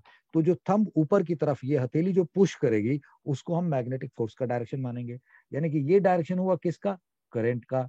ये आई हो गया, करंट के डायरेक्शन की बात हो रहा है, दिस इज करंट के डायरेक्शन की बात हो रही है। इसको हम क्या कहेंगे? ये बी हो गया, ये मैग्नेटिक फील्ड के डायरेक्शन की बात कर रहा है, मैग्नेटिक मैग्नेटिक फील्ड की बात हो रही है यहाँ पे। और फिर उस केस में थंब हमारा किसका डायरेक्शन देगा? फोर्स का। That's all. सो अगर आप अपने राइट हैंड के, I am showing like this, right hand के थंब को करंट के डायरेक्शन में, जैसा आपको दिख रहा होगा, समझिएगा ध्यान से। तो मैंने जो ये हथेली खोल के रखूंगा वो आपकी तरफ रखूंगा, मतलब आपको मेरी हथेली दिखाई देगी। सो अगर ये करंट का डायरेक्शन है और ये फिंगर्स जो है मैग्नेटिक फील्ड का डायरेक्शन है, तो मेरा जो पाम पुश करेगा आपकी तरफ, ये किसका डायरेक्शन होगा? मैग्नेटिक फोर्स का डायरेक्शन होगा। ये तरीका हमने यूज कर लिया। तो हम ऐसे यूज करेंगे तो इसमें हमें मोड़ने ओड़ने की ज्यादा जरूरत नहीं पड़ती, तो इसलिए ज्यादा आसान हो जाता है। I hope you have understood. So by this rule, like if thumb of right, I mean, if thumb of right hand represent direction of current, and fingers the direction of magnetic field, then palm represents the direction of magnetic force. तो इसी बात को लिख देते हैं, if thumb of right hand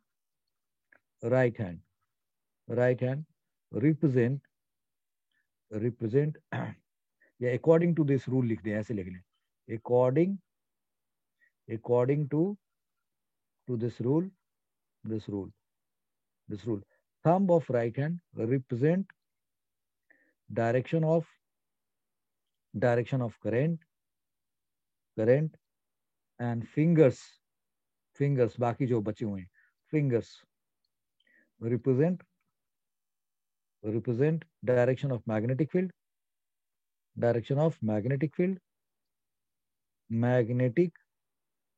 magnetic field। बेटा मैं इसको थोड़ा जल्दी कर रहा हूँ, बी वेक्टर बी लिख दिया, बी से भी रिप्रेजेंट कर magnetic field. Then palm pushing या palm represent direction of direction of magnetic force. So आप इसको लिख भी लीजिएगा, याद भी कर लीजिएगा, प्रैक्टिस भी कर लीजिएगा। बोले सर ये बात समझ में आ गई। अब अगर मैं यहाँ पे चलते हैं जहाँ पे एक्सपेरिमेंटली हमने सोचा था ये वाले पे, तो अब आपको क्या करना है, आप अपने थंब को करंट के डायरेक्शन में रख लीजिए, K2J ऐसे, और फिंगर्स को नीचे कर दीजिए। अब आपकी ये हथेली किधर पुश कर रही है, ऐसे, ये फोर्स का डायरेक्शन है। और अगर इस करंट का डायरेक्शन उल्टा कर दीजिएगा, ये ऐसे होगा तो फोर्स किधर रहेगा, इधर की तरफ होगा। यानी कि आप अगर करंट के डायरेक्शन को बदल जाएगा तो इधर हो जाएगा। अगर मैग्नेटिक फील्ड नीचे ना होकर के ऊपर हो जाता और करंट ऐसे होता, तब भी फोर्स क्या हो जाता, बदल जाता। I hope you got my point, no? So अगर फिर भी आपको दिक्कत होगी तो आप और अच्छे से मैं आपको समझा दूंगा, चिंता नहीं करेंगे आप। इतनी बात समझ गए तो मैं जो यहाँ पे ये जो इनवर्ड और आउटवर्ड जो दिखा रखा है, अब आपको ये तो पता है ना कि ये इनवर्ड मैग्नेटिक फील्ड और ये आउटवर्ड मैग्नेटिक फील्ड है। मैं इसको यूज कर रहा हूँ आपके सामने एक दो क्वेश्चन खड़ा करने में, ताकि प्रैक्टिस कर सकें। सो लेट्स सी, मैंने कुछ इस तरीके का मैग्नेटिक फील्ड बना दिया। बेटा बताओ आपका ये मैग्नेटिक फील्ड किधर है, यानी कि जो आपको दिखाई दे रहा है, जिस स्क्रीन पे आप देख रहे हो, उस स्क्रीन के परपेंडिकुलर है और इनवर्ड है ये मैग्नेटिक फील्ड। ओके, इस मैग्नेटिक फील्ड में सपोज कर लो मैं कोई वायर कंसीडर करता हूँ, I take a wire in this magnetic field. Let suppose मैंने ये मैग्नेटिक फील्ड लिया और उसमें करंट का डायरेक्शन ऐसे ले लिया। तो अब आप बताओ कि जो ये करंट है, करंट तो ऐसे हो गया थंब की तरीके से, और मैग्नेटिक फील्ड किधर हो गया, अंदर की तरफ हो गया। यस, तो अब अगर आपका करंट ऊपर हो गया और मैग्नेटिक फील्ड अंदर हो गया, तो आपकी हथेली किधर पुश करिए, इधर की तरफ। तो बताओ इस केस में मैग्नेटिक फोर्स किधर लगेगा, what will be the direction of magnetic force on this. बड़ी सिंपल तरीके से आप बताओगे कि सर इसका मैग्नेटिक फील्ड कुछ इस तरीके से होगा, ये डायरेक्शन ऑफ मैग्नेटिक फील्ड होगा। क्लियर है या नहीं है? यस। अब अगर मैं आपसे ये बोलूं कि आप ऐसे मानिए कि अगर ये जो करंट का डायरेक्शन था, इस करंट के डायरेक्शन को आप पलटी मार दी, बोले ऐसे हो गया, तब बताइए सर मैग्नेटिक फोर्स का डायरेक्शन किधर होगा। तो आप बड़ी आसानी से बता देंगे, यही रूल लगा करके, सर इधर इधर की तरफ होगा magnetic force. So this will be the direction of magnetic force in this case, ये डायरेक्शन ऑफ मैग्नेटिक फोर्स होगा। तो कितना आसान था ना राइट हैंड पाम रूल लगाना। इस वाले में यानी कि वन केस में थंब को आप ऊपर रखिए और अंदर की तरफ मैग्नेटिक फील्ड रख दीजिए, आपका पाम इधर की तरफ पुश कर रहा है, तो ये डायरेक्शन किसका हो गया, मैग्नेटिक फोर्स का हो गया। दूसरे केस में करंट किधर है, नीचे, फील्ड किधर है, इधर, आपका पाम किधर पुश करेगा, इधर की तरफ, तो ये फोर्स हो गया। तो इस तरीके से आप फोर्स का डायरेक्शन निकाल दीजिए, ये फोर्स हो गया, ये फोर्स हो गया। इसमें सपोज कर लो करंट I1 जा रहा है, I1 करंट पास हो रहा है, I1 मान लिए, इसमें कहो कि I2 करंट जा रहा है, ऐसे। अब अगर इसका लेंथ आपने समझ लिया ना, यहाँ पे फोर्स का डायरेक्शन कैसे निकाला। अब एक दूसरा एग्जांपल लेते हैं। लेट सपोज मैं कुछ इस तरीके का मैग्नेटिक फील्ड ले रहा हूँ, ऐसा मैग्नेटिक फील्ड ले रहा हूँ। तो इस मैग्नेटिक फील्ड में, इस मैग्नेटिक फील्ड का क्या मतलब हुआ, क्या मीनिंग हुआ इस मैग्नेटिक फील्ड का। इस मैग्नेटिक फील्ड का मतलब हुआ कि सर जो मैग्नेटिक फील्ड है वो इस प्लेन के आउटवर्ड बाहर की तरफ आ रहा है, करेक्ट। अब बाहर की तरफ आ रहा है, ऑलराइट। अब इसमें हम एक करंट ले लेते हैं। कैसा लिया करंट, बोला कि करंट का डायरेक्शन ऐसे है और फील्ड बाहर की तरफ है। अब बताओ सर फोर्स किधर लगेगा, where is the direction of force. तो आप बड़ी आसानी से बता सकते हो। बच्चा थोड़ी देर के लिए आप सोचो कि कैसे आप बताओगे, मैं आपको हेल्प करूंगा अगर आप नहीं समझ पाए तो देखो अभी मैग्नेटिक फील्ड किधर है, बाहर की तरफ। यस, मैग्नेटिक फील्ड बाहर की तरफ। अब अपने हाथ को ऐसे मोड़ने में तो दिक्कत आएगी ना, क्योंकि हम तो ऐसे इधर दिखाते थे। तो आप करंट का डायरेक्शन इधर ना मान के ऐसे मान लीजिए, करंट के डायरेक्शन को इधर मान लिया। अब मैग्नेटिक फील्ड अगर अंदर होता, लॉजिक सुनो, करंट का ये हो गया, मैग्नेटिक फील्ड अगर अंदर होता तो हथेली ऐसे पुश करती ऊपर की तरफ तो फोर्स ऊपर हो जाता है। लेकिन ये मैग्नेटिक फील्ड इधर ना होकर के किधर है, उल्टा है। तो आप भी पेन का डायरेक्शन क्या करो, उल्टा कर दो, समथिंग लाइक दिस। देख रहे हैं ना, ये करंट हो गया, फील्ड आपकी तरफ आ गया, तो ये हथेली किधर पुश करेगी, इधर की तरफ। तो आप समझ जाइए ये किसका डायरेक्शन हुआ यहाँ पे, ये डायरेक्शन है मैग्नेटिक फोर्स का। So if this is the direction of current, यानी कि ये अगर करंट है और ये मैग्नेटिक फील्ड, ये मैग्नेटिक फील्ड का डायरेक्शन है, तो ये किसका डायरेक्शन हुआ बेटा, फोर्स का डायरेक्शन हुआ। अब अगर मैं इस क्लियर हो गया पॉइंट। अब मैं यहाँ पे एक दूसरा वायर ले लूं, चलो एक ऐसे ले लेते हैं, सर ये वाला मैग्नेटिक फील्ड ले लेते हैं, ऐसे ले लेते हैं, ये जो कलर पकड़ में आया कि सर इस तरीके का मैग्नेटिक फील्ड है, इस तरीके का मैग्नेटिक फील्ड है। और इस तरीके के मैग्नेटिक फील्ड में, इस तरीके के मैग्नेटिक फील्ड, बेटा समझ जाओ, इस तरीके के मैग्नेटिक फील्ड में अगर कोई बोलता है, ध्यान से ध्यान से ध्यान से बेटा, करंट के डायरेक्शन की बात है कि अब अगर कोई सर इसमें बोलता है कि सर करंट हमने ऐसे ले लिया, ये डायरेक्शन ऑफ करंट है, ये डायरेक्शन ऑफ करंट है, ठीक बात है। अगर ये करंट का डायरेक्शन है, if this is the direction of current, तो बताओ फोर्स किधर लगेगा? तो ये मैग्नेटिक फील्ड हो गया, बी मैग्नेटिक फील्ड हो गया, और ये करंट हो गया जी। तो अब आपका फील्ड बाहर की तरफ है और करंट इधर हो गया, तो करंट ऊपर हो गया, फील्ड अंदर होता तो फोर्स इधर लगता। तो ये तो बिल्कुल बिल्कुल इसका उल्टा दिख रहा हो, ये वाला करंट सेम है और ये फील्ड इधर है अंदर की तरफ, तो फोर्स इधर हुआ। अब यहाँ पे फील्ड का डायरेक्शन बदल गया तो फोर्स का डायरेक्शन बदल जाएगा। आप कितना सिंपल तरीके से बता सकते हो कि भाई इस फील्ड के डायरेक्शन में और इस फील्ड के डायरेक्शन में क्या है, ये जिधर है उसका अपोजिट है, और ये करंट का डायरेक्शन सेम है, तो जिधर फोर्स लग रहा था इसका उल्टा लग जाएगा। तो यू कैन वेरी इजीली से कि इसका फोर्स इधर लगेगा। सर समझ गए मेरी बात या नहीं? तो इस तरीके से ये फोर्स हो गया, करेक्ट? इतनी बात समझ गए? So now you know how to find the direction of magnetic force using right hand palm rule. Fleming left hand rule भी आप इस्तेमाल कर सकते हैं, इन सब पे इस्तेमाल करिए Fleming left hand rule, और आप निकाल के देखिए कि क्या आप सही डायरेक्शन निकाल पा रहे हैं या नहीं निकाल पा रहे। अब एक बहुत बेहतरीन क्वेश्चन आपसे पूछा जा रहा है और आप दिमाग लगा के जवाब दीजिए, ठीक है जी? तो मैं आपको अगले पेज पे लेके चल रहा हूँ और I am making field for you और something like this. Let suppose इस तरीके का मैंने मैग्नेटिक फील्ड बना दिया, ये मैग्नेटिक फील्ड हो गया बच्चा। इस मैग्नेटिक फील्ड में यानी कि आपको पता चल गया कि मैग्नेटिक फील्ड अंदर की तरफ है, करेक्ट? राइट। अब एक ऐसा भी मैग्नेटिक फील्ड बना देते हैं, लेट सपोज ये भी मैग्नेटिक फील्ड ले लिया कुछ इस तरीके का, और इस तरीके के मैग्नेटिक फील्ड को, मतलब समझ में आना कि ये नोटेशन आपको इसलिए बताया था कि आप समझ सके। अब यहाँ पे मैं ये बात कहना चाह रहा हूं कि अगर किसी ने कहा कि अभी तक तो हम करंट के तरीके से बात कर रहे थे, लेट सपोज ये बात आप भी समझते हो, अगर एक पॉजिटिव चार्ज है ये प्लस क्यू, और ये प्लस क्यू इधर मूव कर रहा है, ऐसे जा रहा है, तो बताओ इस पे फोर्स किधर लगेगा? What will be the direction of force? और अगर एक निगेटिव चार्ज माइनस क्यू ये इधर जाता तो फोर्स किधर लगेगा? तो देखो बेटा, आपको परेशान होने की जरूरत नहीं है। पॉजिटिव चार्ज जिधर जाता है वही डायरेक्शन करंट का होता है, यस और नो? यस। और नेगेटिव चार्ज जिधर जाता है उसका उल्टा डायरेक्शन किसका होता है? करंट का होता है। बस ये बात अगर आप जानते हैं तो हो गया काम खत्म। तो ये पॉजिटिव चार्ज जा रहा है, इसका मतलब ये डायरेक्शन किसका हो गया? करंट का हो गया। मन मन में आपको ये समझना है, अच्छा सर इसका मतलब ये डायरेक्शन हमारा करंट का हो गया। अब अगर करंट का डायरेक्शन ये है, if this is the direction of current, if this is the direction of current, ये पॉजिटिव चार्ज आ रहा है, ये डायरेक्शन ऑफ करंट है, और फील्ड किधर है? अंदर की तरफ। तो हम क्या करेंगे, ये करंट फील्ड अंदर की तरफ, फोर्स किधर लगेगा? ऊपर की तरफ। तो अगर ये पॉजिटिव चार्ज इधर जा रहा है, इसका मतलब करंट इधर जा रहा है, तो आप इस करंट का डायरेक्शन मान करके उसको निकाल दीजिए, और तब आप बताएंगे कि इस पे फोर्स किधर लगा। सर ये ऊपर की तरफ, ये कलर यूज ना करके दूसरा कलर, सर इस पे फोर्स लगा ऊपर की तरफ। लो सर आपने इस पे फोर्स बता दिया कि ये फोर्स का डायरेक्शन हो गया इस पे, ठीक है जी? तो ये पॉजिटिव चार्ज के मोशन करंट का डायरेक्शन ऐसे निकाल दिया। अब नेगेटिव चार्ज इधर जा रहा है, इसका मतलब करंट इस पे किधर जा रहा है? तो ऑब्वियसली सर अब इसमें करंट किधर जा रहा है? Where is the current? अगर पॉजिटिव इधर जा रहा है तो करंट इधर जा रहा है। ध्यान से समझना है, ध्यान से समझना है इस बात पे। मैंने बोला पॉजिटिव चार्ज इधर जा रहा था तो ये करंट हो गया। अब अगर निगेटिव चार्ज इधर जा रहा है तो करंट किधर जाएगा? इसका उल्टा। तो ये डायरेक्शन हो गया किसका? करंट का। और फील्ड क्या हुआ जी? सेम है, यही वाला फील्ड है। तो करंट इधर है, फील्ड अंदर की तरफ है, तो फोर्स ऐसे लगा। अब करंट का डायरेक्शन बदल गया तो फोर्स का डायरेक्शन क्या हो जाएगा? उल्टा हो जाएगा। तो हम कहेंगे ओके, अब हमारा फोर्स इस पे इधर लग गया। समझ गए आप? या आई hope you got it now. तो अगर माइनस क्यू की जगह कोई बोले कि एक इलेक्ट्रॉन इधर ट्रेवल कर रहा है, तो बताओ फोर्स कैसे निकालेंगे?